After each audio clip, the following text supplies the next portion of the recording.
Good morning, children.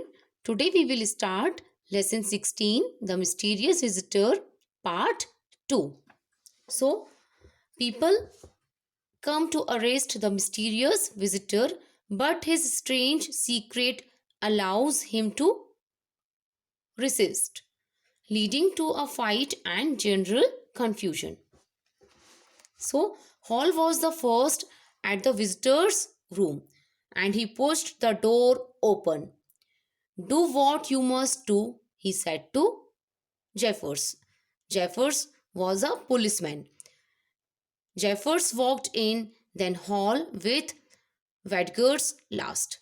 They could see the body without a head in the candle light. And the visitor had some food in his hand that he had dropped from the kitchen. That is the man, Hall said. So they all came to arrest the visitor. What the devil is this? Said an angry sound coming from above the shoulders of the man without a head. You are a bad one, said Jeffers.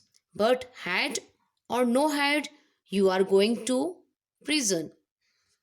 Keep away, said the visitor, jumping back. He put the food down and Hall lifted a sharp knife from the table. So the visitor pulled off his left glove, throwing it into Jeffers' face.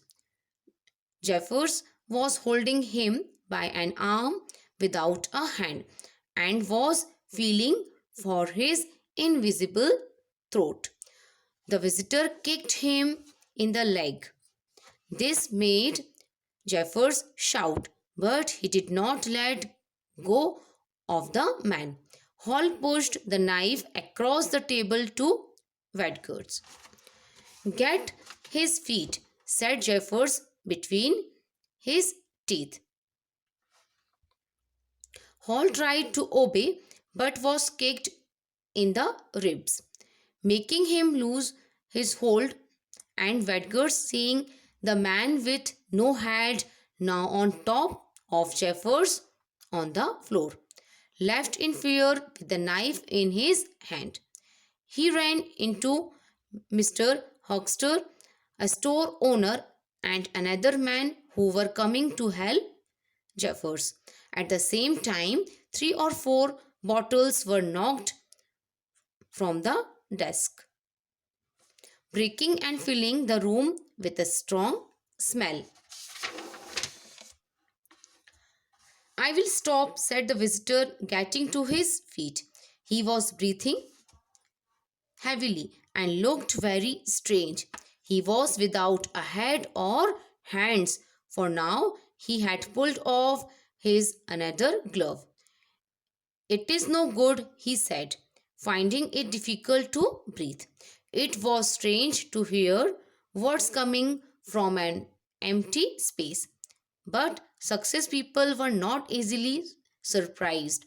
Jeffers took out some handcuffs. Handcuffs means a pair of lockable linked metal rings for securing a prisoner's wrist. I see, Jeffers said, remembering that the man had no hands. How can I use the handcuffs? The man was running his arm down his coat. As his empty sleeve pointed to each button, it opened as if moved by a spirit. Then he was bending down and his shoes were coming loose. That is not a man at all, said Huckster.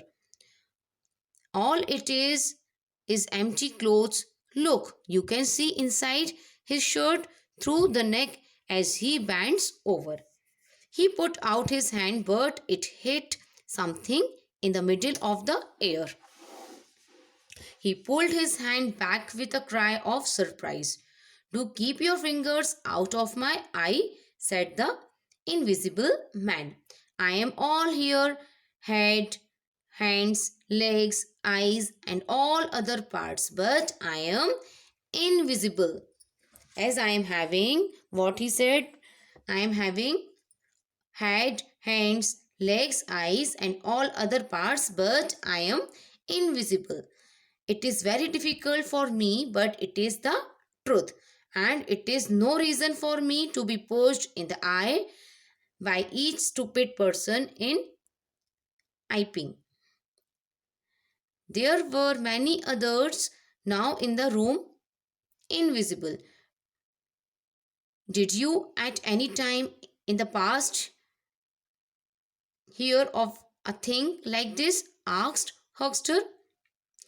I agree that it is a strange, but it is no reason for policemen to take action against me, said the visitor. You have no reason to hit me in this way. So the policeman Jeffers said, I have reason to take you to court and prison. That reason is not because you are invisible, but because the priest's house was robbed this morning and it all points to you. What foolish talk, said the invisible man. But I must take you in. I will come, said the man, but no handcuffs. And the visitor asked, I will come with you, but no handcuffs. But it is the rule, said Jeffers. No handcuffs, said the man again. It is not for me to say, said Jeffers. The invisible man collapsed into the chair and quickly pulled off his shoes, socks, and pants. Then he jumped up and pulled off his coat. Here, stop that, shouted Jeffers, understanding now what was happening. Catching his shirt, Jeffers shouted, Hold him! If he gets his clothes off, hold him! Cried others in the room. But his white shirt was all that he had on.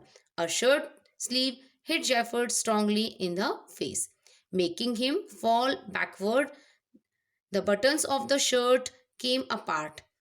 Jeffers quickly caught the shirt again, but the man pulled out of his shirt more quickly, hitting Jeffers in the mouth at the same time. Jeffers moved his stick through the air, trying to hit the invisible man, but he was not able to find him. By accident, the stick hit Teddy Humphrey's head, making him fall back. Look out! People shouted as Jeffers hit through the air at nothing. Hold him! Close the door! Do not give him space to leave. Here he is! What a noise they made! They were all hitting and being hit. Wadgers opened the door to leave. The others all tried to follow him at the same time, but no one was able to move through the narrow doorway. Jeffers did not stop hitting with his stick. At first, a fist hit Jeffers in the face. He turned, feeling a body between himself and Huckster. His hands were on a chest covered with hair. Then the whole messy group of men exploded through the door. Exploded through the door means rushed out through the door into the walkway. I have him, shouted Jeffers in pain, fighting with his invisible prisoner, who was holding Jeffers around the neck. The whole group was slowly making its way towards the front door and down the steps of the coach and horses. Jeffers tried to cry for help, but was not able to breathe. He collapsed under the others, his head hitting the hard road. At last, the prisoner was free of Jeffers' hold. People were shouting, He is invisible, hold him, and other things like this. One young man moved to catch him, but he fell over the body of the policeman. A woman cried out as something pushed by her. A dog was running in fear after being kicked by something it was not able to see. Through it all means while all this was happening, the invisible man was able to run away. As the noise died down, the people were running like the wind to all parts of the town, and Jeffers was left on the ground without movement, his face looking up to the sky.